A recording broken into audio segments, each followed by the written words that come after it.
อนอยู่บวกเพิ่นได้หวกมาเขียนที่หน้าแมงดาและกบน้อย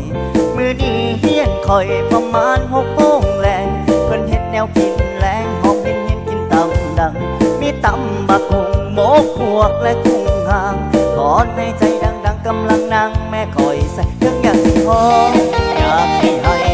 เพิ่นบอกคอยกินออกไปเอาหอมพวกให้ป้าสากอนเบิ่งไม่หอดกันป้าเอิญหาป้ามากะหอดป้าเฮาบ่อยู่บ้านหอมพวกเอาไปฝากป้าปากไปหน้าเลยไว้ไม่หน้าหัวถ้ากลับรถเสือกจังหัวแหกกุ้งแกงหัวรถกะเลยห่างวัดแห้งหอบพื้นเพื่อป่าหอมเพิ่มคนกระตุกคำอาจหัวไหลมาหอดทำกระตุกคำเฮาเปียกหอดหมกหัวหอมพวกเอาไปฝากป้าปากไปหน้าเลยไว้ไม่หน้าหัวถ้ากลับรถเสือกจังหัวแหกกุ้งแกงหัวรถกะเลยห่างวัดแห้งหอบพื้นเพื่อป่าหอมเพิ่มคนกระเลยค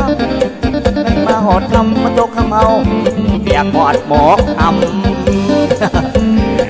yeah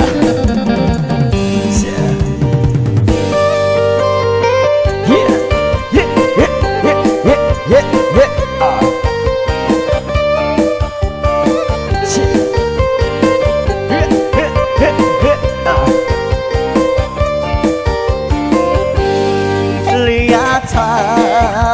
งมันก็ไกลห่างสุดที่หอดเมืองเขา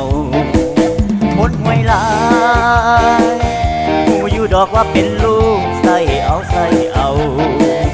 ทั้งที่หารถเฮากะหางจูงมาเก่ากะหิวกะหิวเขาโอ้ย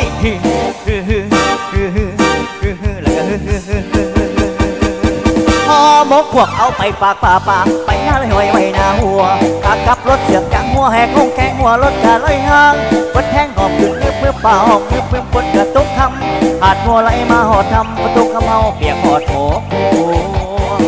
หอมกพวกเอาไปฝากป้าปากไปหน้าเลยไว้หน้าหัวขากลับรถเสือกจังหัวแหกงงแกงหัวรถกะเลยห่างวัดแทงหอบขึ้นเพื่อป่าหอบเพื่อคนกระตุกคำอาจหัวไหลมาหอดทำประตูคำเฮาเปียกหอดโผน้ำมองพวกไปอยู่ใกล้หัวทำตาดูไปป่าแล้วที่หูบ่หูว่าหอบ่พวกเอาไปฝากป่าไปป่าแล้วที่หูบ่หูว่าเฮาเอาบ่หกพวกไปฝากป่า